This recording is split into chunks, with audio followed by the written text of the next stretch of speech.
बता रहा था कि फाउंडेशन लेवल की कुछ बातें कि जो ये क्यूबरनेटिस होता है इससे भी नीचे होता है कंटेनर। सबसे बेस लेवल पे टेक्नोलॉजी के है वो है, लेट्स से अगर मैं बोलता हूँ कि सबसे अंदर हार्ट में क्या होता है वो होता है कंटेनर। इस कंटेनर के ऊपर आपको मिलता है क्यूबरनेटिस। ठीक है, क्यूबरनेटिस इसको कंट्रोल करता है। और इसके ऊपर होता है आपका प्रोडक्ट। ठीक है, इसके ऊपर ये हो गया आपका प्रोडक्ट। जैसे कि लेट्स से अगर मैं नाम लूं तो यहाँ पे मैं बोल सकता हूँ रेड हैट ओपन शिफ्ट। ठीक है, इसके बाद यहाँ पे आप ऐसा भी बोल सकते हो कि VMware तांजू। किसी और थर्ड पार्टी, किसी भी कंपनी का थर्ड पार्टी प्रोडक्ट, कुछ भी नाम दे दो। ठीक है, तो इस तरीके से आपका फुल प्रोडक्ट बनता है। तो अभी जो क्यूबरनेटिस के प्रोडक्ट आप देखते हो मार्केट में, तो आपको जैसे ओपन शिफ्ट मिलता है, तांजू मिलता है, या जैसे AWS पे जाते हो तो वहां पे होता है ना क्यूबरनेटिस सी इंजन। यूजली वो लोग वर्ड यूज करते हैं क्यूबरनेटिस इंजन, और फिर वो अपने प्रोडक्ट बनाते हैं। तो ऐसे आपको बहुत सारे प्रोडक्ट मिलेंगे मार्केट में, पर अगर आपको उसको स्टडी करना है तो सबसे पहले जो आपको समझना होता है वो होता है कंटेनर, नंबर वन पे। जब आप नंबर वन पे कंटेनर समझ जाते हो तब आप नंबर टू पे आते हो क्यूबरनेटिस। और जब आप ये दोनों समझ जाते हो तब आप फिर प्रोडक्ट को पढ़ने के लिए रेडी हो। तो अगर आपको कंटेनर प्लस क्यूबरनेटिस आता है तो आप रेड हैट ओपन शिफ्ट पढ़ सकते हो, आप VMware तांजू पढ़ सकते हो, आप किसी भी कंपनी का क्यूबरनेटिस पढ़ सकते हो। क्यों? क्योंकि अगर आप देखोगे तो कोर के अंदर इसमें कंटेनर होता है और उसको चलाने के लिए क्यूबरनेटिस का इंजन यूज होता है। अब ये जो प्रोडक्ट्स होते हैं ये लोग क्या करते हैं कि ये लोग Kubernetes plus other service tools भी देते हैं, अदर टूल्स, जिसको कि ये पूरा का पूरा एडिशनल चीजें, हाँ, जैसे कि for example let's say Kafka दे दिया। ठीक है, प्रोमेथियस दे दिया, ग्रफाना दे दिया। हाँ, ग्रफाना दे दिया अलग से। हाँ, तो मॉनिटरिंग के लिए दे दिया। ठीक है, मॉनिटरिंग के साथ साथ एनालिटिक के भी टूल्स दे दिए, एनालिटिक दे दिया। फिर तुम्हारे ऑटोमेटिक मैनेजमेंट के लिए दे दिया, ऑटोमेटिक मैनेजमेंट, चाहे वो लाइफ साइकिल हो गई या फिर लेट से लाइफ साइकिल के अलावा भी और बहुत सारी चीजें होती है। Day to day health check automation, scaling, scale के लिए, स्केलिंग को ऑटोमेटिक करने के लिए। ठीक है, real time scaling. Real time बोले तो कि मान लो जैसे जैसे ट्रैफिक आए वैसे वैसे कैपेसिटी बढ़ती जाए, जैसे जैसे ट्रैफिक कम हो वैसे वैसे कैपेसिटी कम होती जाए। तो हाँ, ऑटो स्केलिंग। तो ये सारी चीजें जो है ना, एडिशनल टूल्स ये लोग साथ में प्रोवाइड करते हैं। बेटर गुई देते हैं, क्योंकि क्यूबरनेटिस की गुई जो होती है वो इतनी इफेक्टिव नहीं होती है, तो इसकी जगह और अच्छी गुई देते हैं, बेटर गुई। प्लस इंटीग्रेशन कैपेबिलिटी देते हैं थर्ड पार्टी स्टैंडर्ड्स के साथ। तो मान लो थर्ड पार्टी जितने भी इंटरफेसेस हैं या टूल्स हैं, टूल्स हो गए, इंटरफेसेस हो गए, उनके साथ इंटीग्रेट करने के लिए एक स्टैंडर्ड API प्रोवाइड करते हैं कि अगर मान लो आपको प्रोडक्ट को इंटीग्रेट करना है किसी भी एडिशनल टूल या किसी भी इंटरफेस के साथ, तो आप एक स्टैंडर्ड API को फॉलो कर सकते हो। तो ये सब तो देख रहे हो आप, ये सब क्या होता है, वैल्यू एडेड सर्विस। ये वैल्यू ऐड कर रहा है। पर जो कोर सर्विस है वो है क्यूबरनेटिस, तो ये कोर को आप भूल नहीं सकते। तो इसलिए मैं बोलता हूँ कि पहले फाउंडेशन पढ़ो, कंटेनर्स को समझो, फिर क्यूबरनेटिस को समझो। ये जो दोनों रेडी हो जाए तब फिर आप अपना कोई भी प्रोडक्ट उठा लो जो भी आपको पसंद हो। और इसकी डॉक्यूमेंटेशन आपको डिपेंडिंग उनकी साइट पे मिलेगी, जिसका भी आप पढ़ेगा, क्योंकि ऑब्वियसली ये क्लोज, इनके सोर्स कोड जो है वो या इनकी डॉक्यूमेंटेशन जो है वो ओपन नहीं है, तो आपको उनके थ्रू ही पढ़ना पड़ेगा। बट अगेन ये अभी छोड़ दो, ये सब तो बात की बात है। हमारा फोकस सिर्फ 1 और 2 पे होना चाहिए, सबसे ज्यादा 1 और 2, ये हमारे लिए बहुत इंपॉर्टेंट है। तो जैसे कि मैं समझा रहा था कि कंटेनर को विजुअलाइज कैसे किया जाए, कैसे कंटेनर पॉसिबल होता है। तो मैंने एक हार्डवेयर लिया, उस हार्डवेयर के ऊपर मैंने एक ऑपरेटिंग सिस्टम डाला। ठीक है, लाइनक्स का ऑपरेटिंग सिस्टम होगा, चाहे वो रेल हो, सेंटोस, उबंटू, फिडोरा, रॉकी, कोई भी ऑपरेटिंग सिस्टम हो, कोई भी रिलीज हो उसका, 7, 8, 9, 10, कोई भी हो। ये जो होता है इसको हम कॉमन बोलते हैं, मतलब कि ये चीज मेरी हो गई कॉमन यहाँ तक। ये इसको मैं प्लेटफॉर्म बोलता हूँ। अब इसको मैंने प्लेटफॉर्म क्यों बोला? क्योंकि ये कॉमन है, इसके ऊपर मैं होस्ट कर रहा हूँ। अब मैं इसके ऊपर क्या होस्ट कर रहा हूँ? कंटेनर्स। कंटेनर क्या होगा, इसी ऑपरेटिंग सिस्टम का एक हिस्सा होगा, छोटा सा एक लाइटर पार्ट जो इसी इसी के अंदर काट के एक मैंने एक जोन बना दिया। तो कंटेनर बेसिकली एक आइसोलेटेड जोन होता है। तो अगर आपको इसकी डेफिनेशन कभी समझनी हो तो आपका जो मेन ओएस होता है ना, मेन ओएस या होस्ट, बोले होस्ट ओएस, जिसके ऊपर ये चल रहा है, ये बेसिकली इसका क्या होता है, एक आइसोलेटेड एरिया और जोन ऑफ ओएस। जिस ओएस के ऊपर आप ये चल काम कर रहे हो उसका एक आइसोलेटेड एरिया हो गया। अब ये आइसोलेटेड एरिया ऐसी चीज है जिसके अंदर कोई भी इंटरफेयर नहीं कर सकता। मतलब उस जगह पे आप जो भी काम करोगे, मेन ओएस को उससे कोई मतलब नहीं है कि उसमें आप क्या कर रहे हो। एग्जाम्पल के तौर पे अगर हम देखना चाहें तो लेट्स से कि आपको पता होगा कि एक एसईजेड करके कॉन्सेप्ट होता है, लोगों ने सुना होगा, स्पेशल इकोनॉमिक जोन। अब ये स्पेशल इकोनॉमिक जोन क्या होता है कि हमारी जो गवर्नमेंट है वो क्या करती है कि जो हमारे स्टेट या कोई भी सिटी है उसका एक एरिया होगा, पीस ऑफ लैंड। तो ये हमारा एक पीस ऑफ लैंड हो गया। अब गवर्नमेंट कहती है कि अब से ये एसईजेड हो गया, स्पेशली इकोनॉमिक जोन है। ये हमने इसलिए बनाया है कि इस एरिया से हम जो है वो अपनी इकोनॉमी को सुधारना चाहते हैं। अब इसके अंदर कंपनीज आएंगी, एमएनसीज आएंगी, कोई भी आएगा, अपना बिजनेस करेगा और बिजनेस करके वो अपना पैसा बनाएगा, प्रॉफिट बनाएगा। बदले में वो क्या करेगा, लोगों को जॉब देगा, उनकी लाइफस्टाइल इंप्रूव होगी, क्वालिटी ऑफ लाइफ, एजुकेशन बढ़ेगी और बहुत सारी चीजें हैं। तो इस पीस ऑफ लैंड में फर्क क्या होता है नॉर्मल पीस ऑफ लैंड से, इसके अंदर गवर्नमेंट का जो इंटरफेरेंस है वो जीरो रहेगा। मतलब ये कि आपकी अपनी कंट्री के अंदर ही, समझ रहे हो, अपने ही कंट्री के अंदर आपको एक ऐसा जोन बना दिया गया जहाँ पे किसी गवर्नमेंट का कोई रूल नहीं चलेगा। मतलब गवर्नमेंट ने कहा कि इस एरिया के अंदर जो भी काम होगा हम उसमें इंटरफेयर नहीं करेंगे, यहाँ पे एमएनसी अपने हिसाब से काम कर सकती है। तो ये आपको एक जोन मिल गया। अब ये जोन इन कंपनी का अपना हो गया, आप अपने हिसाब से वो कुछ भी कर सकते हैं, उनको कोई रोक टोक नहीं है, कोई रूल्स रेगुलेशन उनके ऊपर एप्लीकेबल नहीं है इस बाउंड्री के अंदर सिर्फ। सेम वे में अगर आप यहाँ देखते हो तो ये जो आपका लाइनेक्स ऑपरेटिंग सिस्टम था, इसके ऊपर जब आप एक कंटेनर लॉन्च करते हो तो आपके इसी ऑपरेटिंग सिस्टम का लेट्स से कि ये हिस्सा है इतना, इसको काट के यहाँ पे एक कंटेनर बना दिया गया। अब इस कंटेनर के ऊपर ये लाइनक्स का जो ओएस है वो भी इसके अंदर इंटरफेयर नहीं करेगा। मतलब आप इसमें कोई भी एप्लीकेशन चलाओ, लाइनक्स के ऑपरेटिंग से आपका जो होस्ट है, इसको हम बेसिकली होस्ट बोलते हैं, क्यों, क्योंकि इसी के ऊपर सब कुछ चल रहा है।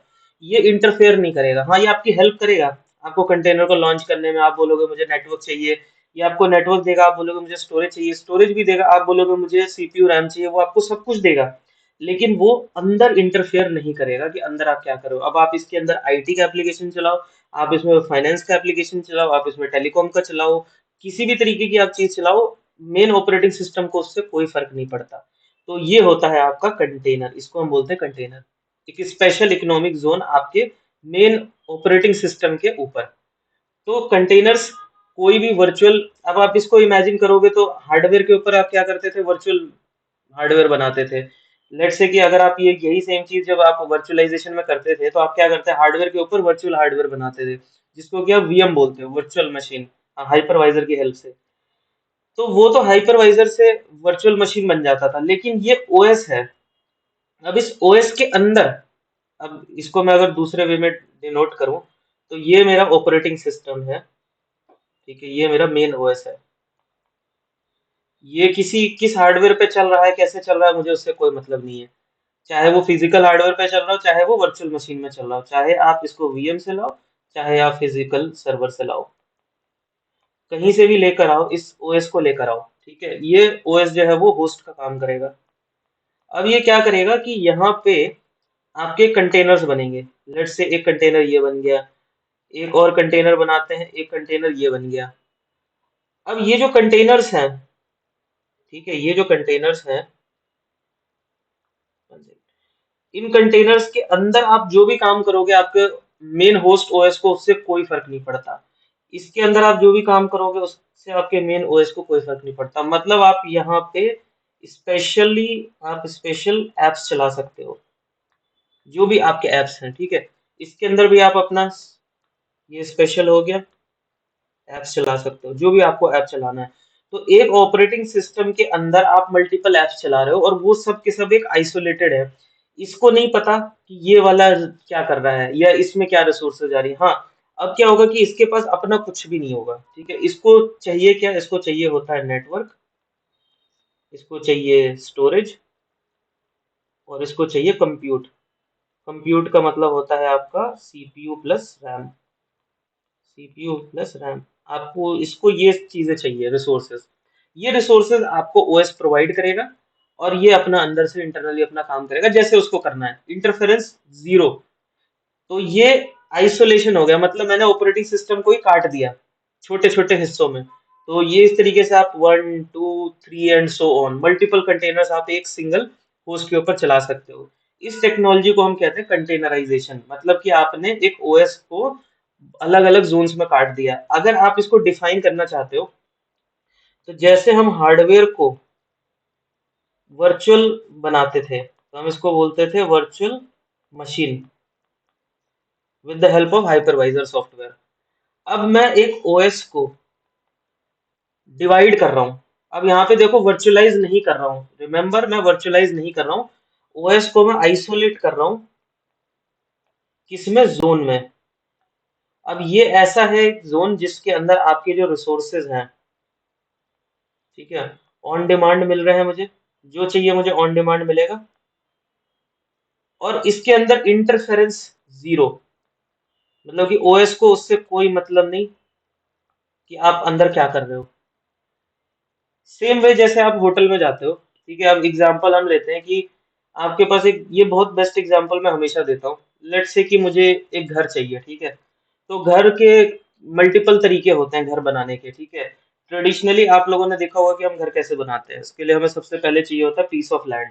तो सबसे पहले आपको जमीन खरीदनी पड़ती है, उस जमीन के ऊपर आपको मकान बनाना पड़ता है, ठीक है। तो आप बिल्ड करते हो, उसके लिए आप ब्रिक्स और सीमेंट सारे जो रॉ मटेरियल्स यूज करते हो, फिर आप उसमें अपना घर बनाते हो। और इस घर में आप अकेले रहते हो। इस लैंड के ऊपर अब आपका हक है, ये आपकी जमीन है, इसके ऊपर आप एक दो तीन जितने फ्लोर बनाना बनाओ, जितने रूम्स बनाने, जैसे रहना वैसे रहो, कोई इंटरफेरेंस किसी का नहीं होता। इसको हम बोलते हैं बेयर मेटल टेक्नोलॉजी।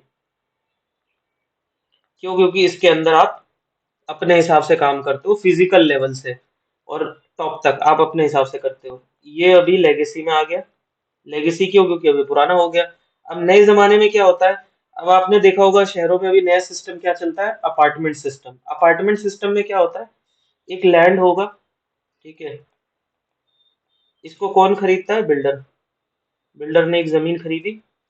अब इसके ऊपर ये क्या करता है कि ये फ्लोर क्रिएट करता है। अब इसके ऊपर मान लो इसने ये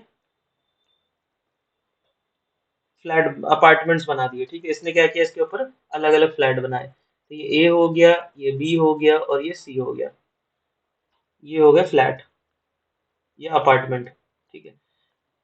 तो अब इसमें क्या होगा, फ्लैट अपार्टमेंट में क्या होता है कि सेम लैंड होता है, कॉमन जमीन के ऊपर आपको क्या मिलता है, पाइप्स, पानी की सप्लाई मिलती है, इलेक्ट्रिसिटी मिलता है, लिफ्ट स्टेयर मिलती है, गैलरी मिलता है, आपको कॉमन पार्क मिलता है। मतलब आपको कॉमन कॉमन चीजें होती हैं जो आप सब लोग यूज करते हो, ठीक है। सेम लिफ्ट से बाकी सब लोग भी आते जाते हैं। सेम पाइपलाइन जो है वो सबके घरों में जाती है, ठीक है। गैस की, पानी की, बिजली की सप्लाई, सब कुछ।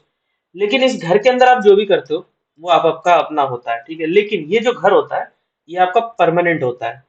ये आप जो है तोड़ते नहीं हो, ठीक है। ये आपका हमेशा रहता है। तो इस तरीके के मॉडल को हम कहते हैं वर्चुअलाइजेशन। मतलब आपने फिजिकल जो जमीन है को वर्चुअल में कन्वर्ट कर दिया। तो अभी आप मान लो फ्लैट में रहते हो। अब एक लेट से कि एक सोसाइटी है, उसमें एक टावर है, उस टावर में मान लो कि 5 फ्लोर है, 5 फ्लोर में मान लो कि हर दो फ्लोर पे दो दो अपार्टमेंट, दो फ्लैट्स हैं। तो टोटल 10 फ्लैट्स हो गए। एक ही सिंगल लैंड के ऊपर 10 फ्लैट बन गए।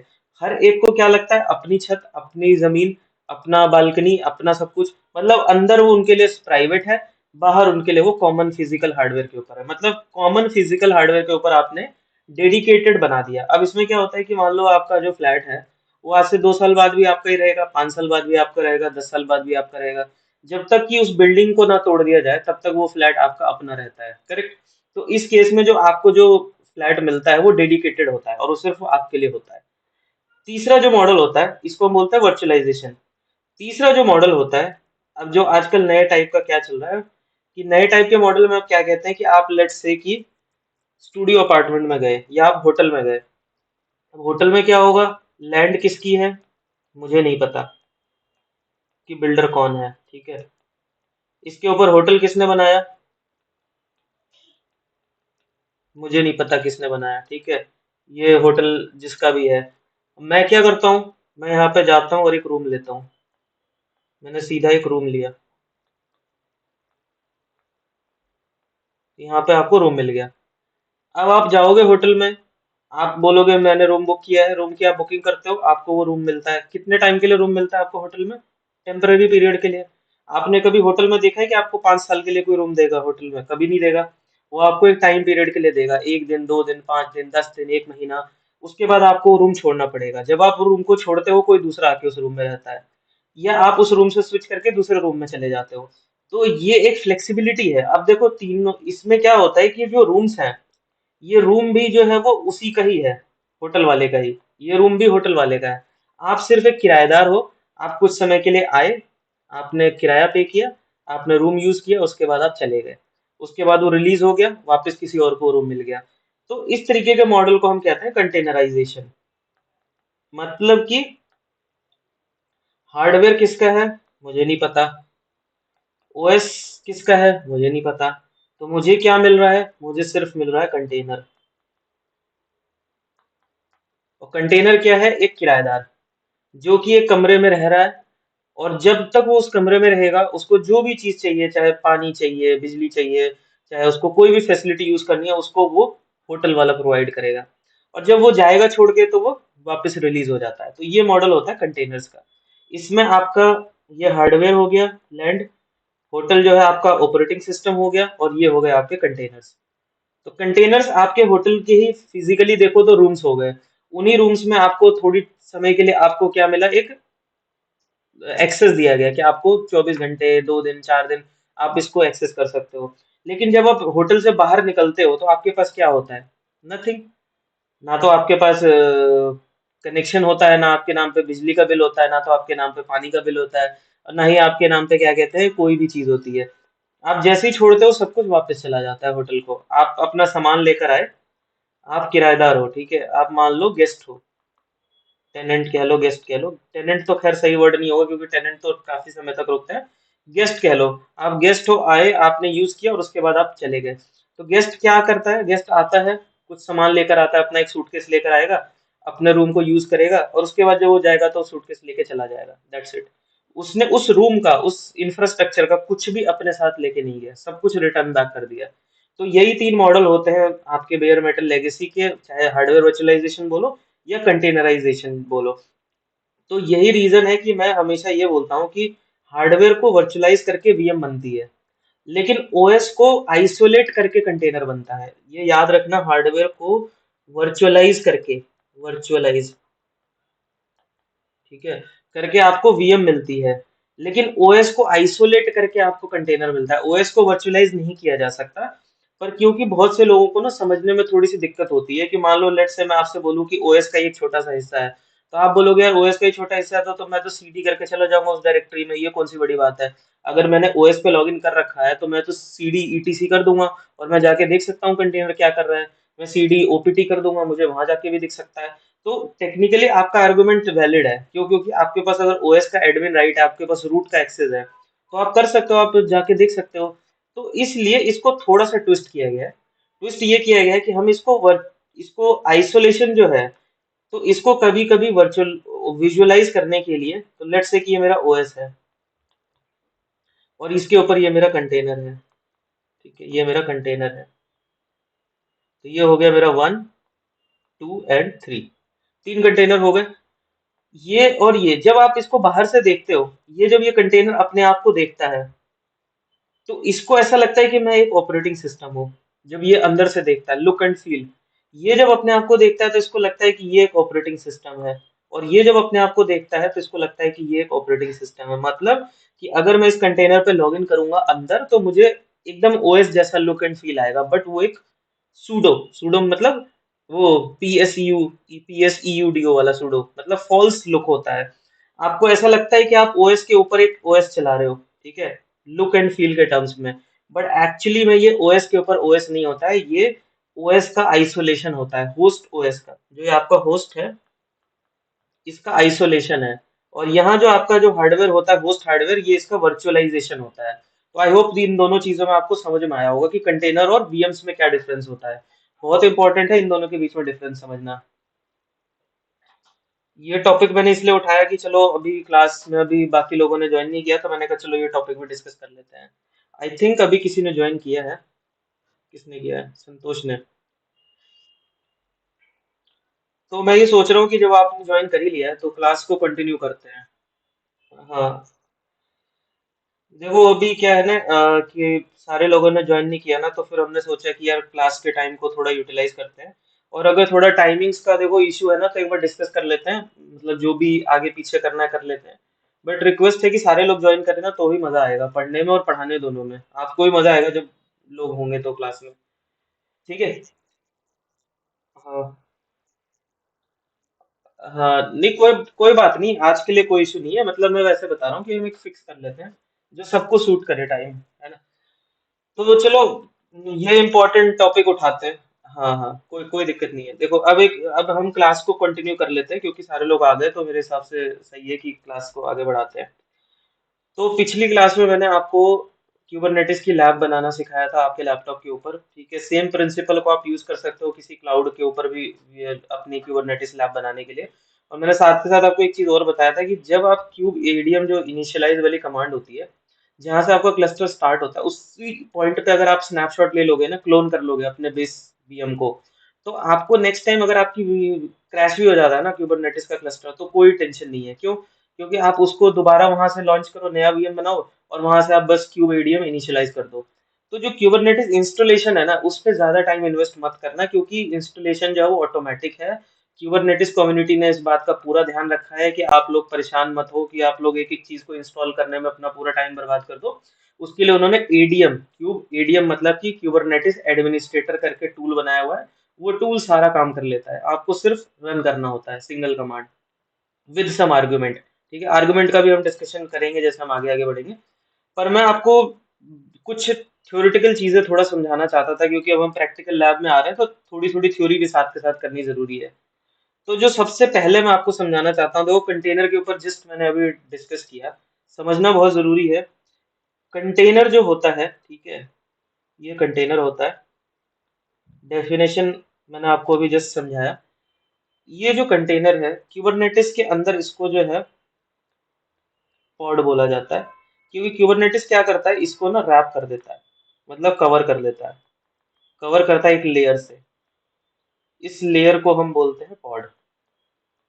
अब इस लेयर के अंदर आप एक कंटेनर रखो, दो कंटेनर रखो, तीन कंटेनर रखो, चार रखो, पांच रखो, 10 रखो, 20 रखो, ऑब्वियसली 20 नहीं रखोगे, पर जितने भी कंटेनर्स आप चाहे तो शिप कर सकते हो एक पॉड के अंदर, डिपेंडिंग ऑन योर डिजाइन।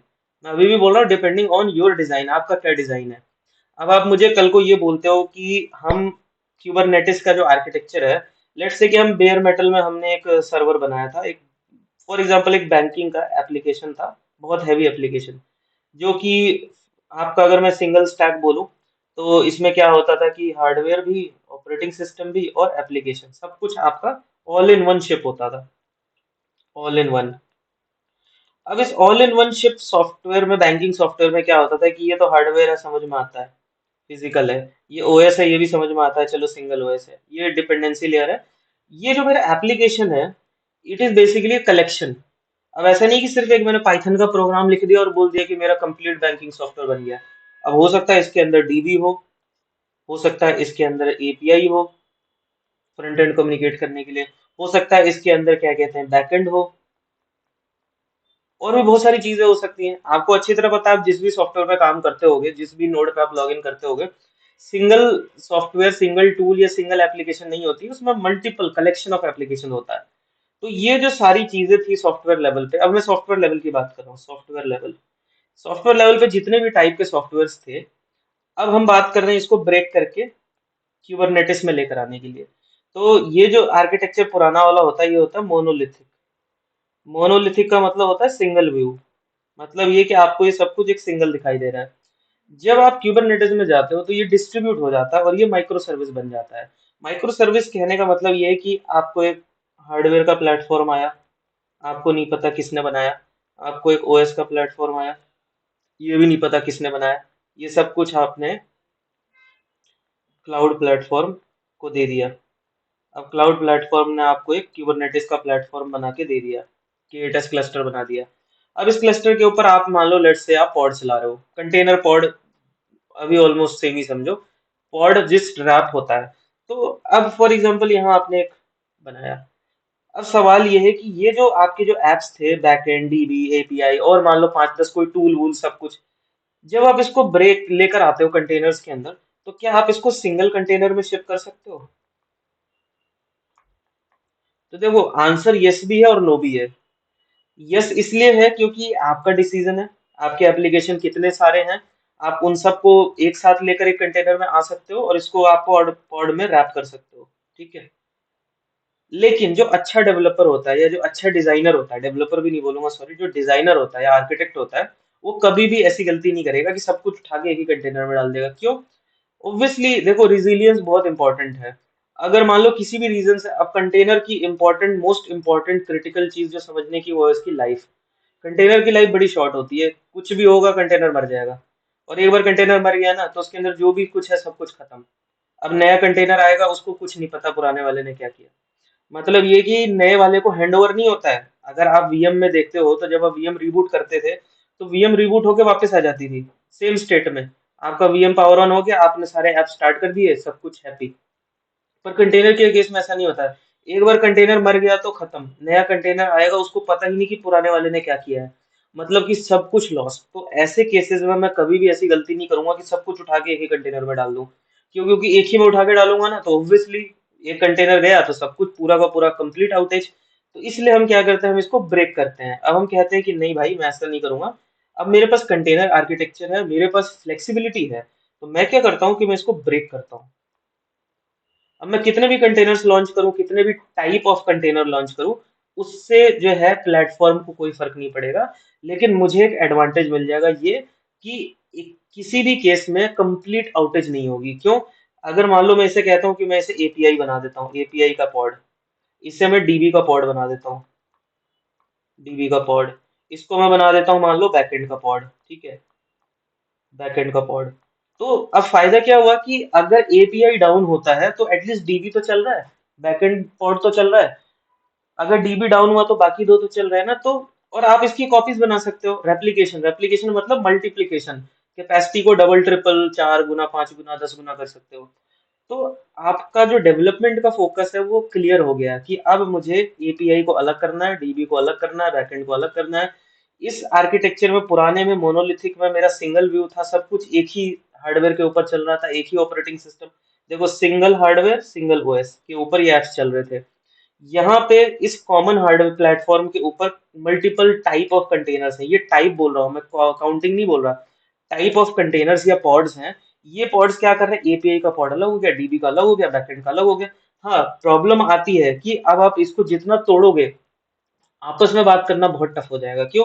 क्योंकि यहाँ पे जब आप देखते थे तो एक ही ऑपरेटिंग सिस्टम के ऊपर मल्टीपल एप्लीकेशन चलती थी, तो वो लोकल आपस में बात कर लेते थे 127.0.1 पे। मान लो मुझे डीबी को एपीआई से बात कराना है, तो दोनों आपस में बात कर लेंगे क्योंकि सेम ऑपरेटिंग सिस्टम के ऊपर है। यहाँ ऐसा केस नहीं है, यहाँ पे सब इंडिविजुअल है। तो उस केस में आपका नेटवर्किंग बहुत कॉम्प्लिकेटेड हो जाता है, इंटरकनेक्शन कॉम्प्लिकेटेड हो जाता है। लेकिन एडवांटेज देखो दोनों साइड है, क्यूबरनेटिस के एडवांटेज बहुत सारे हैं और क्यूबरनेटिस के डिसएडवांटेज भी बहुत सारे हैं। तो ऐसा आप मत समझो ब्लाइंडली कि अगर क्यूबरनेटिस है तो बहुत अच्छी चीज है, चलो फॉलो द ट्रेंड, सब लेके चलते हैं क्यूबरनेटिस पे। नहीं, आपको अपना यूज केस समझना पड़ेगा कि मेरे यूज केस में क्या क्यूबरनेटिस अच्छा है। अगर नहीं है तो आपको नहीं जाना चाहिए क्यूबरनेटिस पे। हो सकता है कि आपके लिए वीएम अच्छा हो सकता है आपके लिए बेयर मेटल टेक्नोलॉजी अच्छी हो। आप रिसेंट एग्जांपल उठा के देख लो अमेजोन का, जिसने अपनी जो है प्राइम सर्विसेज को जो है उठा के वापस मोनोलिथिक पे लेके गया है। क्यों? वो क्यूबरनेटिस यूज कर रहे थे, वो मोनोलिथिक की जगह वो लोग माइक्रो सर्विस पे थे। बट उनको रियलाइज हुआ कि आर्किटेक्चर हमारे लिए अच्छा नहीं है, तो वो लोग वापस लेगेसी पे चले गए। तो यूज केस को समझो पहले कि क्या मेरे लिए ये चीज अच्छी है। अगर है तो ऑब्वियसली आप ब्रेक करो, अगर आपके लिए अच्छी नहीं है तो आप बिल्कुल ब्रेक मत करो और आप पुराने वाले मेथड को फॉलो करो। तो इसमें एडवांटेज क्या है? एडवांटेज ये है डेवलपमेंट का एडवांटेज, क्यूबरनेटिस के अंदर डेवलपर्स के लिए बहुत बड़ा एडवांटेज होता है। एडवांटेज क्या होता है कि सिंगल फ्रेमवर्क हो गया ना मेरे पास, सिंगल फ्रेमवर्क, बहुत सारे टूल्स आते हैं, इसकी पैकेजिंग करनी बहुत आसान हो गई है, पैकेजिंग, ठीक है, डिप्लॉयमेंट आसान हो गया है। अब चाहे मुझे टेलीकॉम का एप्लीकेशन डिप्लॉय करना हो, चाहे मेरे को आईटी का एप्लीकेशन डिप्लॉय करना हो, चाहे बैंकिंग का करना हो, फाइनेंस का करना हो, किसी का भी करना हो, अगर क्यूबरनेटिस पे डिप्लॉय करना है तो भाई एक ही तरीका है सबको डिप्लॉय करने का। तो मतलब ये कि डिप्लॉयमेंट का फ्रेमवर्क कॉमन हो गया। अब आपको, अगर आप एक डिप्लॉयमेंट इंजीनियर हो, तब आपको टेंशन लेने की जरूरत नहीं है कि यार वो टेलीकॉम वाले का एप्लीकेशन का तो अलग गाइड है, इसका अलग गाइड है, उसका अलग गाइड है। फ्रेमवर्क सबका कॉमन हो गया है, ठीक है। पैकेजिंग का तरीका इजी हो गया, डेवलपर्स के लिए डेवलप करना आसान हो गया है, डेवलपर्स के लिए पैकेजिंग आसान हो गई है। प्लस जब आप पोर्ट करते हो ना, कोड बना के और किसी को पैकेज बना के देते हो कि चलो मेरी लैब में तो चल गया, तेरी लैब में चलेगा नहीं चलेगा, वो वाले इश्यूज भी रिजॉल्व हो गए हैं। हालांकि ये सब पॉइंट मैंने डिस्कस किए हुए हैं पहले, तो इसलिए मैं डिटेल में नहीं जाऊंगा, पुराने वो देख सकते हो, या अगर कोई क्वेश्चन होगा तो पूछ लेना। तो ये सब एडवांटेज है, बट हाँ डिसएडवांटेज भी है। कम्युनिकेशन बहुत कॉम्प्लिकेटेड हो गया है।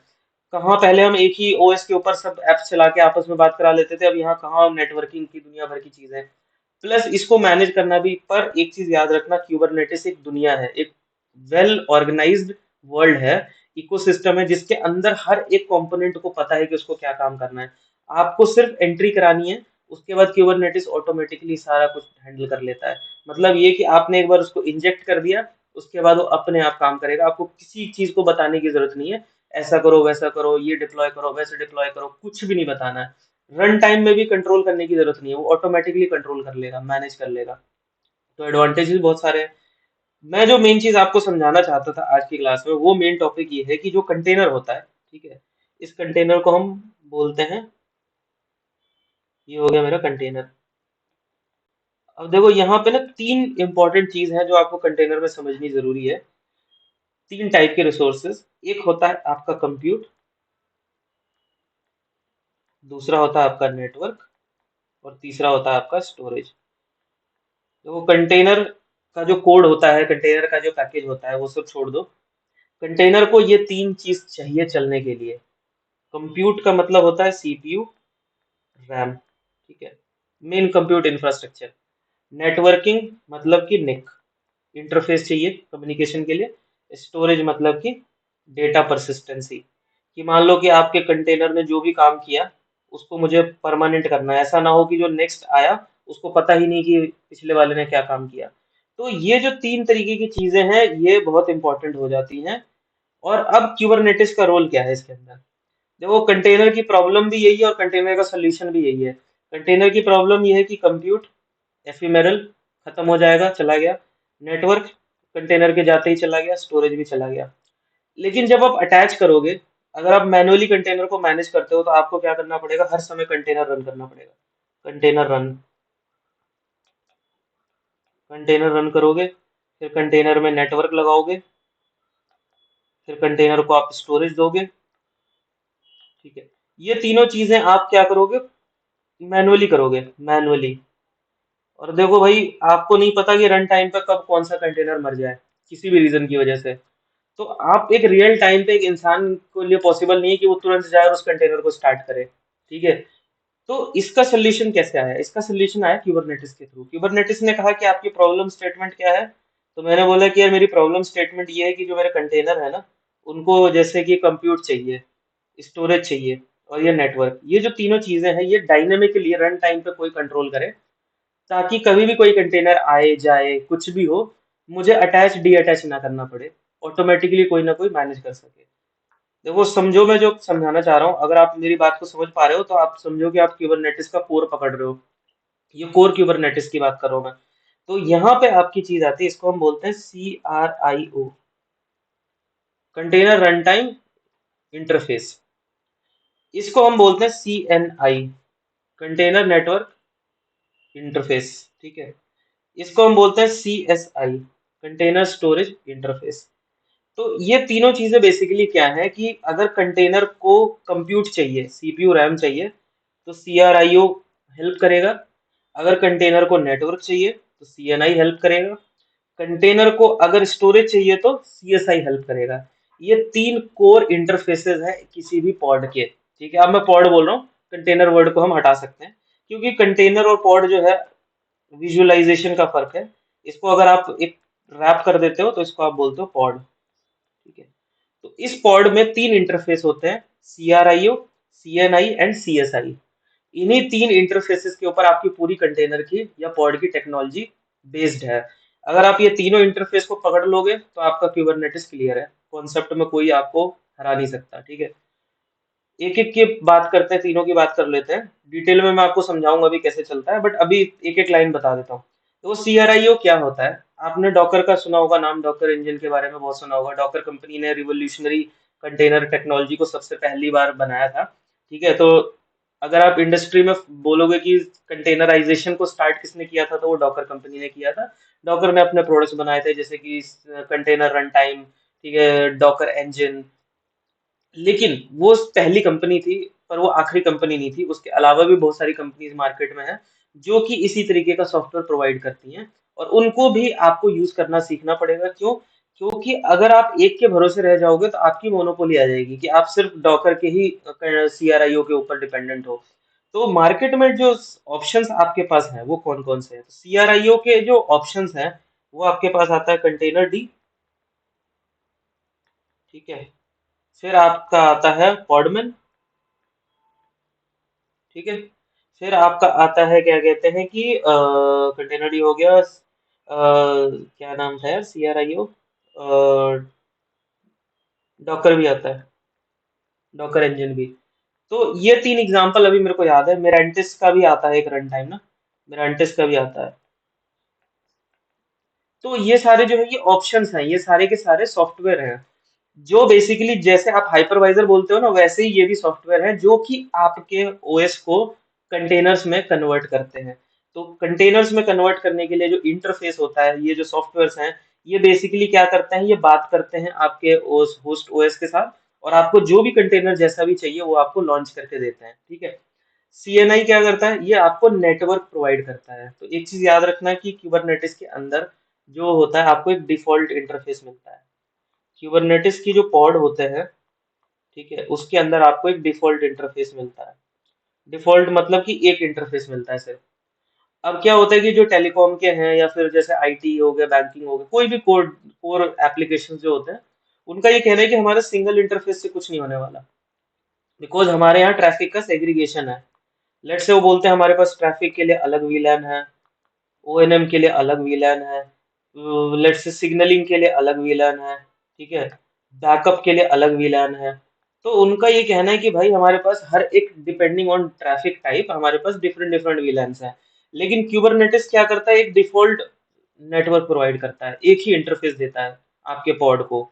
तो उस एक इंटरफेस से आपका काम नहीं चलता, तो आपको एक से ज्यादा इंटरफेसेस की जरूरत पड़ती है। तो उस केस में आपको CNI इंस्टॉल करना पड़ता है। अब CNI के सॉफ्टवेयर मार्केट में आपको कौन कौन से हैं? CNI के बहुत सारे सॉफ्टवेयर मार्केट में, मल्टस है, ठीक है, इसके बाद कैलिको है, और भी बहुत सारे हैं। तो ये आपके पॉड को नेटवर्क प्रोवाइड करते हैं। अब ये देखो, ये क्यूबरनेटिस के अंदर नहीं आता, बता दिया मैंने आपको, क्यूबरनेटिस का पार्ट नहीं है मल्टस, ना ही कैलिको क्यूबरनेटिस का पार्ट है। ऐसे ये जो CRIO में जो हमने एग्जांपल की बात करी, कंटेनर डी, पॉडमैन, मेरांटिस की, ये सब क्यूबरनेटिस का पार्ट नहीं है। ये आपकी जो कोर टेक्नोलॉजी है जो कि कंटेनराइजेशन करते हैं, ये उनके टूल्स हैं मार्केट में अवेलेबल। तो आपको ये ऑप्शंस मिलते हैं।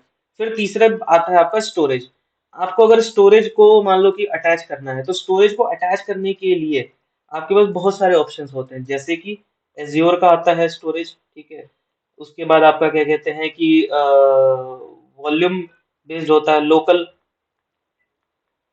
Local storage. फिर आता है आपका सेफ, फिर आता है Gluster, Gluster file system, Gluster FS। ऐसे ही आपका OCI का भी अपना स्टोरेज होगा, एज्योर का तो बता ही दिया मैंने, AWS का भी अपना स्टोरेज का होगा, प्रोविजनिंग का सिस्टम। तो ये सब क्या करते हैं, ये आपके स्टोरेज प्रोवाइड करते हैं। तो अगर आप देखोगे कोर के अंदर, तो क्यूबरनेटिस किसी भी चीज में इंटरफेयर नहीं कर रहा है। यहाँ से आप अपनी चॉइस उठाते हो, यहाँ से आप अपनी चॉइस उठाते हो, और यहाँ से आप अपनी चॉइस उठाते हो। इसमें क्यूबरनेटिस का कहीं से कोई रोल नहीं है। क्यूबरनेटिस का रोल क्या है कि ये एक इंटरफेस प्रोवाइड करता है। ये इंटरफेस CRIO, CNI और CSI। इन तीन इंटरफेसेस के हेल्प से आप अपनी पॉड में तीनों टाइप के रिसोर्सेज को इंजेक्ट कर सकते हो, मतलब डाल सकते हो। ठीक है, इसके ऊपर हम डिटेल में भी बात करेंगे कि क्या होता है, लेकिन इस डायग्राम को याद रखना, ये बहुत इंपॉर्टेंट डायग्राम है। जब आप प्रैक्टिकली कोई भी पॉड लॉन्च करोगे तो ये तीनों को, उसको पॉइंट को मतलब कंसीडर करके ही देखना। ये चीज में किसी को डाउट है क्या? आप में से किसी को डाउट है इन तीन इंटरफेसेस के ऊपर? देखो सारी स्टोरी इन्हीं तीन इंटरफेसेस के ऊपर है। नहीं है ना, ठीक है। क्यूबरनेटिस की सर्विसेज मैं आपको पहले ही बता चुका हूँ, मैं बताऊंगा फिर से, ऐसा नहीं है कि मैं नहीं बताऊंगा, बट आज नहीं बताऊंगा क्योंकि वो थोड़ा मिक्स मैच हो जाएगा। क्यूबरनेटिस जो है वो इनको यूज करता है, इंटरफेसेस को, आपको फ्लेक्सिबिलिटी देता है। अब क्यूबरनेटिस देखो करता क्या है। अब रोल, कोई मुझसे पूछेगा कि आपने बोला कंटेनर डी, पॉडमैन, डॉकर, मिरांटिस, ये सब तो अलग अलग कंपनी के टूल्स हैं, तो क्यूबरनेटिस क्या कर रहा है? क्यूबरनेट सीएनआई में कैलिको हो गया, मल्टस हो गया, और भी बहुत सारे आते हैं, फ्लेमिंग कुछ नाम है, याद नहीं आ रहा। जो आपको अगर मेरी इंस्टॉलेशन वाला देखोगे ना चैप्टर, जो हमने जो पिछले क्लास में कवर किया था, आई थिंक मैंने ये चीज ना डिस्कस दिखाया भी था आपको। देखो, ये देखो, यहाँ देख रहे हो रन टाइम सॉफ्टवेयर कौन कौन से, कंटेनर डी, CRIO, फिर आपका हो गया क्या कहते हैं, डॉकर इंजन। तो ये अलग अलग टाइप होते हैं, पॉडमैन भी होता है, ठीक है, मिरांटिस का भी है। तो ये सारी जो चीजें हैं, ये आपको क्या कहते हैं, ऑप्शंस हैं ये सारे। क्यूबरनेटिस का रोल इसमें क्या है? अब देखो, CNI, कैलिको, फ्लैनल, फ्लैनल बोलते हैं, फ्लैनल, कि मान लो आपको नेटवर्क देना है अपने पॉड को, स्टोरेज के लिए CSI होता है, CSI का मैंने आपको एग्जांपल बताया। ठीक है। अब क्वेश्चन ये आता है कि ये जो तीनों है, तो क्यूबरनेटिस का क्या रोल है इसके अंदर, क्यूबरनेटिस यहाँ क्या कर रहा है इस पिक्चर में? तो देखो क्यूबरनेटिस इस पिक्चर में क्या कर रहा है, किधर गया, एक सेकेंड, और नीचे चला गया, एक मिनट, भाई कहाँ चला गया डायग्राम?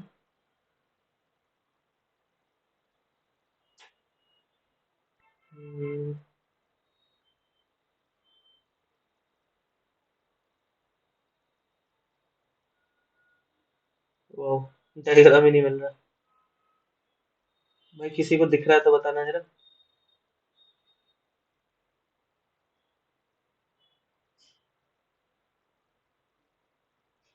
ये तो कमाल हो गया, डायग्राम ही गायब हो गया। एक मिनट, हाँ ये रहा, सॉरी, ये रहा डायग्राम। तो देखो, ये तीन इंटरफेस होते हैं जो कि क्यूबरनेटिस यूज करता है। इन तीनों इंटरफेसेस को ऑफर करता है, जिसके थ्रू आप एक्सटर्नल किसी भी टूल को इंटीग्रेट कर सकते हो अपनी चॉइस। तो क्यूबरनेटिस कभी भी आपके ऊपर फोर्सफुली ये नहीं कहता कि यही वाला यूज करना है आपको रन टाइम सॉफ्टवेयर, नहीं। वो कहता है इसको CRI कर दो, ओम हटा दो, CRI कर दो। CRI हो गया, CSI हो गया, CNI हो गया। ये तीन कीवर्ड्स बहुत ध्यान से याद रखना। आई डोंट नो कोई इंटरव्यू में पूछेगा नहीं पूछेगा, बट ये बहुत इंपॉर्टेंट चीज है। एक पॉड के अंदर तीन इंटरफेसेस बहुत इंपॉर्टेंट होते हैं, CRI, CNI and CSI। CRI मतलब कि कंटेनर रन टाइम इंटरफेस, जो कि आपके कंटेनर को रन करने के लिए जो भी सॉफ्टवेयर आप यूज कर रहे हो। CNI जो भी आप नेटवर्क यूज कर रहे हो पॉड के लिए। CSI जो भी आप स्टोरेज टेक्नोलॉजी यूज कर रहे हो अपने पॉड को अटैच करने के लिए। तो ये तीन इंटरफेसेस बहुत इंपॉर्टेंट होते हैं। क्यूबरनेटिस क्या करता है, ये तीन इंटरफेसेस प्रोवाइड करता है पॉड के लिए, और इसको इसने ओपन इंटरफेस रखा हुआ है, जिससे कि आप किसी भी के साथ इन आराम से इंटीग्रेट कर सको बिना किसी प्रॉब्लम के। ठीक है। तो let's come to the main topic. ये सब चीजें थ्योरेटिकली हो गई। जो मैं आज आपको समझाना चाह रहा था इंपॉर्टेंट चीज, वो है ये। अब देखो, आपको पता तो चल गया। अब क्यूबरनेटिस में कोई भी काम आप जो करते हो, ठीक है, चाहे आप करो, चाहे सिस्टम खुद से करे, चाहे कोई एप्लीकेशन करे, कोई भी करे, क्यूबरनेटिस से इंटरेक्ट करने के ना दो ही तरीके होते हैं। मतलब दो भाषा में आप क्यूबरनेटिस से बात कर सकते हो। क्यूबरनेटिस से आप दो भाषा में कौन कौन सी बात कर सकते हो? देखो, क्यूबरनेटिस का जो फ्रंट एंड है ना, जो पूरा इकोसिस्टम है, अगर मैं बोलूँ ये क्यूबरनेटिस है, K8s क्लस्टर, ठीक है, master worker, QCTL, sorry QCTL कह रहा हूँ, क्यूबलेट, क्यूब API, वो सब इसी के अंदर है, इस पूरे इसके अंदर। एक जो सबसे इंपॉर्टेंट चीज होती है फ्रंट एंड पे, वो होता है API सर्वर, क्यूब API। अब ये जो क्यूब API है ना, ये गेट होता है क्यूबरनेटिस का। चाहे आप एडमिन हो, ठीक है, चाहे आप क्यूबरनेटिस के एडमिन हो, चाहे आप यूजर हो, क्यूबरनेटिस के एप्लीकेशन CNF यूजर हो, चाहे आप क्या कहते हैं थर्ड पार्टी हो, ठीक है, थर्ड पार्टी हो, चाहे आप कोई ऑटोमेटिक टूल हो,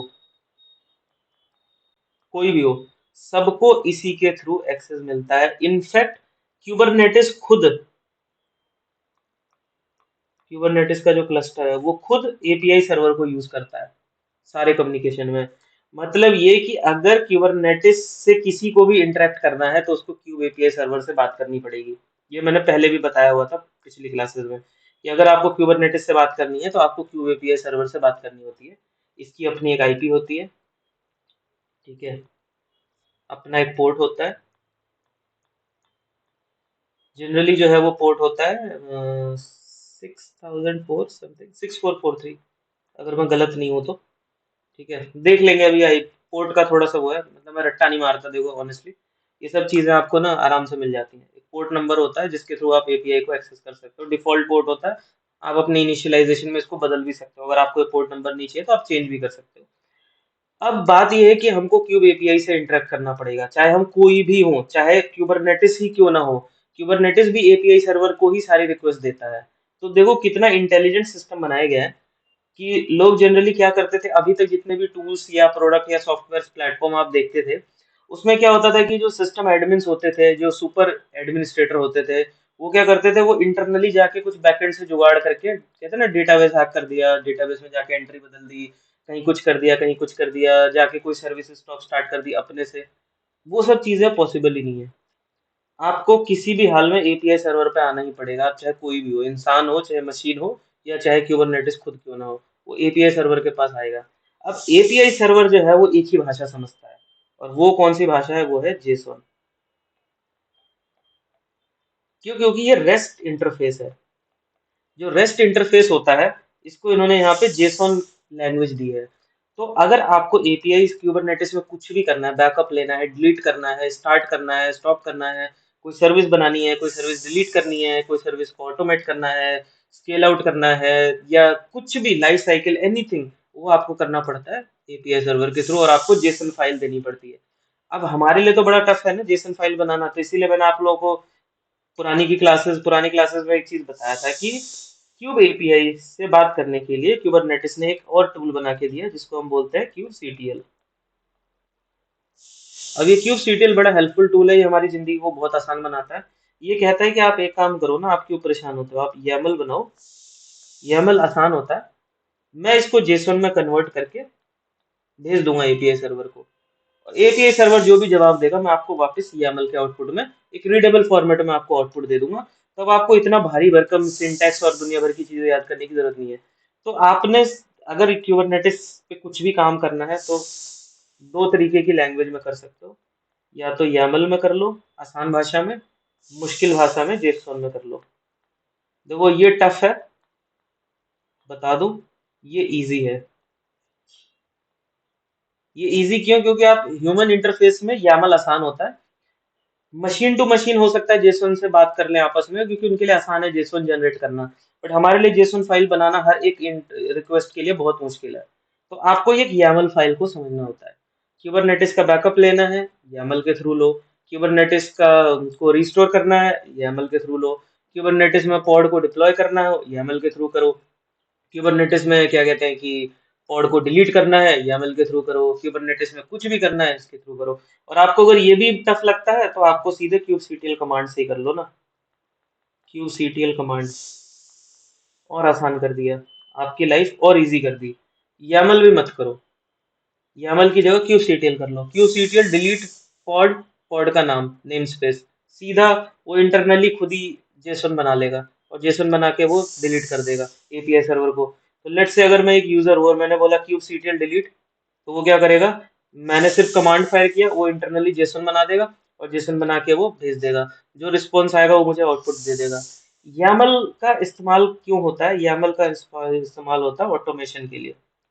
ऑटोमेशन कैसा? देखो ऑटोमेशन ये है कि जो क्यूबसीटीएल कमांड होती है ना, उसकी भी कुछ लिमिटेशन है, वो एक टूल है। ठीक है, टूल में आप बहुत सारी चीजें नहीं कर सकते हो, लेकिन ये बेसिकली एक फाइल होती है, ये एक फाइल होती है। तो फाइल में चेंजेस करना आसान होता है और अप्लाई करना इजी होता है। तो आप फाइल को एडिट करो, फाइल क्रिएट करो, और फाइल को आप अप्लाई कर दो। वो क्या करेगा, वो सीधा आपके एपीआई सर्वर पे ले जाके जेसॉन में बदल के अप्लाई कर देगा। तो आपको ये चीज समझ में आई जो मैं बताना चाह रहा था? इसमें किसी को डाउट?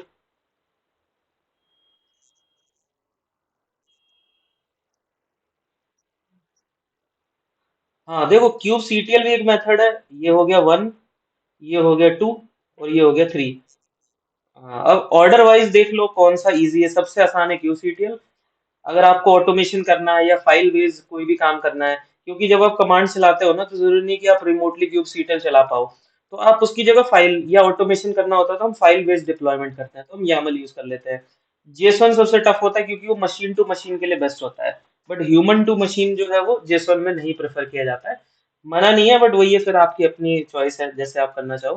क्योंकि इसमें आपको सारी चीजें पास करनी पड़ेगी, आपको ऑथेंटिकेशन टोकन भी पास करना पड़ेगा, एपीआई सर्वर की आईपी भी देनी पड़ेगी, सब कुछ देना पड़ेगा। तो जब आप एक क्यूबरनेटिस क्लस्टर में, लेट्स से आप बैकअप लेते हो, ठीक है, बैकअप लेते हो या आप अप्लाई करते हो, ठीक है। दो दो तरीके की चीजें होती हैं, या तो आप अप्लाई करोगे या आप बाहर निकालोगे। मतलब कि आप इनपुट करोगे, क्यूबरनेटिस को कोई कमांड दोगे कि भाई ये काम कर दे, या आप आउटपुट निकालोगे कि चल भाई मुझे इसका आउटपुट दे दे।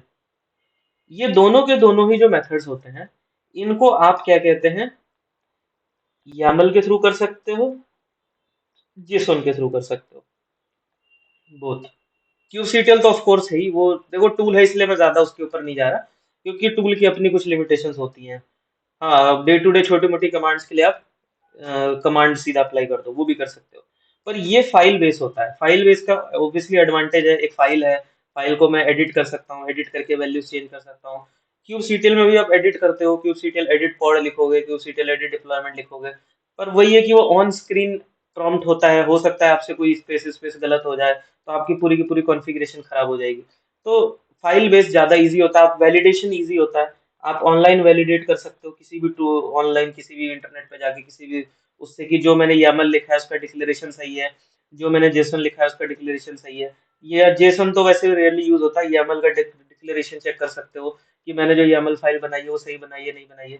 इन YAML फाइल्स को आप यूज कर सकते हो ऑटोमेटिक डिप्लॉयमेंट के लिए, जिससे कि आपका फिर हेल्म चार्ट का जो आता है concept, helm chart, helm chart जो है वो रिलाई करता है किसके ऊपर, वो रिलाई करता है YAML फाइल्स के ऊपर, कि मुझे YAML फाइल में आप लिख के दे दो क्या करना है। तो अब आपको अगर विजुअलाइज करना है कि क्यूबरनेटिस में अगर मैं एक एडमिन हूँ, अब मैं बोलूंगा अगर आप एक क्यूबरनेटिस के आर्किटेक्ट हो या इंजीनियर हो, या जो भी आप समझो, सपोर्ट इंजीनियर हो, डिप्लॉयमेंट डेवलपमेंट इंजीनियर हो, तो आपको क्यूबरनेटिस से बात करने के लिए फाइल चाहिए, और वो फाइल होगी YAML फाइल। तो आप आउटपुट निकाल सकते हो YAML में, आप इनपुट दे सकते हो YAML में, दोनों काम आप YAML के थ्रू कर सकते हो। इससे आपका जो डे टू डे जो इंटरेक्शन है वो बहुत स्मूथ हो जाता है। क्योंकि अब आपको ना हर चीज के लिए मेथड अलग नहीं है, कि कोई मुझे बोलता है अरे यार वो बैकअप लेने का क्या तरीका है, और यार वो फाइल को डिप्लॉय करने का क्या तरीका है पॉड को। मेथड कॉमन है, YAML फाइल। YAML फाइल को समझो, सब कुछ क्लियर हो जाएगा। तो YAML फाइल को समझाने के लिए ये सारे मैंने एग्जांपल्स दिए हैं, ठीक है।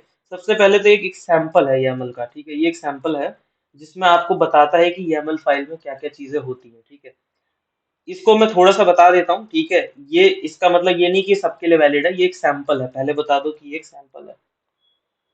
सैंपल का मतलब सिर्फ आपको समझाने के लिए है। कुछ बेसिक डिवीजन होते हैं YAML फाइल के, कि YAML फाइल जब आप बनाते हो या कहीं से उठाते हो, आउटपुट लेते हो, तो ये बेसिक चीजें आपको मिलती हैं, जैसे कि एपीआई वर्जन। आपका जो क्यूबरनेटिस का एपीआई सर्वर है, क्योंकि मेन इंटरेक्शन तो आपका एपीआई सर्वर से ही हो रहा है ना, उसका वर्जन क्या है, एप्स V1। हो सकता है कि आपका प्लेटफॉर्म का जो एपीआई सर्वर है उसका वर्जन कुछ और है, और आपने हेल्म चार्ट, मतलब आपने जो अपनी YAML फाइल बनाई है वो किसी और वर्जन पे बनाई है, तो ऑब्वियसली आपकी नहीं चलेगी, सिंटैक्स एरर आ जाएगा। दूसरा होता है काइंड। ये बड़ा इंपॉर्टेंट और इंटरेस्टिंग होता है। देखो, इस चीज को मुझे भी समझने में बहुत समय लगा था, कई महीने लगे थे कि अरे काइंड क्या होता है। मैं आपको आसान भाषा में समझाऊंगा। काइंड क्या होता है। काइंड का मतलब होता है क्यूबरनेटिस में ऑब्जेक्ट कौन सा है। अब क्यूबरनेटिस में ऑब्जेक्ट कौन कौन से होते हैं वो भी मैं बताऊंगा, बट अगली क्लास में। तो काइंड ये बताता है कि ये जो YAML फाइल है वो है किसकी। मतलब कि क्या ये पॉड की डिप्लॉयमेंट फाइल है, क्या ये क्या कहते हैं कि मान लो कि CNI की है, या ये क्या कहते हैं स्टोरेज की है, परसिस्टेंट वॉल्यूम की है, या ये परसिस्टेंट वॉल्यूम क्लेम है, क्या ये क्या कहते हैं कि रेप्लिका सेट है, क्या ये डेमन सेट है, क्या चीज है। मतलब ये YAML है किस चीज का, बेसिकली ये कौन सा YAML YAML है। तो वो ये बताता है कि ये YAML है क्या। ठीक है, बहुत मोस्ट इंपॉर्टेंट। इसी को देख के आप ये समझ जाओगे कि नीचे का मटेरियल क्या है। अगर ये डिप्लॉयमेंट है तो ये डिप्लॉयमेंट की डेफिनेशन है। अगर ये वर्चुअल सर्विस है, अगर ये सर्विस है तो इसका मतलब है कि ये सर्विस की डेफिनेशन है। तो यहीं से आपको पता लग जाएगा कि आप किस तरीके की फाइल को पढ़ रहे हो। फिर आता है आपका मेटा डेटा। मेटा डेटा देखो बहुत इंपॉर्टेंट होता है। मेटा डेटा हाई लेवल पे बोलो तो कुछ नहीं, एक रेफरेंस होता है कि नीचे जो जो भी चीजें चल रही हैं उसका रेफरेंस क्या है। तो रेफरेंस में ये नाम आ जाता है कि आप इसको क्या नाम देना चाहते हो। जैसे लेट से आपने इसको ये नाम दे दिया। लेबल मतलब ये एक्स्ट्रा कोई लेबल लगाना चाहते हो, लगाओ ना लगाओ आपकी चॉइस है। इसके बाद आता है मोस्ट इंपॉर्टेंट स्पेसिफिकेशन। जो तीसरा सेक्शन होता है वो होता है स्पेसिफिकेशन। तो पहला क्या होता है, एपीआई वर्जन, दूसरा होता है काइंड, और तीसरा होता है स्पेसिफिकेशन। तो भाई इंटरव्यू में आपसे ये सवाल पूछा जा सकता है कि YAML फाइल के डिविजन्स क्या क्या होते हैं और YAML फाइल में अंदर क्या क्या चीजें होती हैं। तो बेस्ड ऑन दैट आप बता सकते हो कि सबसे पहले उसका एपीआई वर्जन होता है, जो ये बताता है कि जिस क्यूबरनेटिस से मैं बात कर रहा हूँ उसके क्यूब एपीआई सर्वर का वर्जन कौन सा है। वर्जन मतलब ऐप, एपीआई का वर्जन, नॉट क्यूबरनेटिस, एपीआई का वर्जन। काइंड मतलब कि ये किस तरीके का ऑब्जेक्ट है, क्या ये पॉड है या रेप्लिका सेट है, क्या चीज है। देन मेटा डेटा, अच्छा मैंने यहाँ पे छोड़ दिया, ये होता है बेसिकली मेटा डेटा। तो मेटा डेटा में आपको क्या पता चलेगा कि इसका नाम वाम क्या है, इसको क्या नाम दिया है मैंने। और फिर नेक्स्ट आता है आपका स्पेसिफिकेशन, कि अब उसकी डिस्क्रिप्शन बताओ अंदर क्या क्या स्पेसिफिकेशन दिया है। जैसे कि रेप्लिका 3 होगी, मैच कैसे करेगा एनजीआईएनएक्स से, टेम्पलेट में क्या होगा, स्पेसिफिकेशन में कंटेनर कौन कौन सा यूज, कंटेनर को क्या नाम देना है, इमेज कौन सी उठानी है, कौन सा पोर्ट लगाना है, साथ में किस पोर्ट को अप करना है। तो ये सारी चीजें आपको यहाँ पे डेफिनेशन में मिलेंगी। ये एक सैंपल है, ऐसे ही हर एक का अपना YAML फाइल होता है। ठीक है, इतना ही मैंने आपको समझाया है, बाकी मैं नेक्स्ट क्लास में बताऊंगा। ये चीज आपको समझ में आई?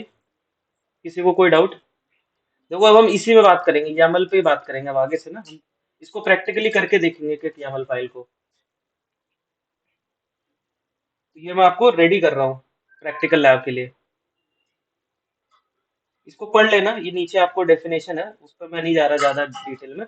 ठीक है, मैं ये वाला आपको नेक्स्ट क्लास में बताऊंगा, ये सब की पॉड की डेफिनेशन कैसी होती है। जैसे देखो पॉड की होगी, ठीक है, डिप्लॉयमेंट की कैसी होती है। अब आप बोलोगे पॉड और डिप्लॉयमेंट क्या होता है, सर्विस की कैसी होती है, तो ये सब डिटेल में समझाना पड़ेगा ना वन बाय वन। तो ये हम तब करेंगे जब हम नेक्स्ट क्लास में पढ़ेंगे।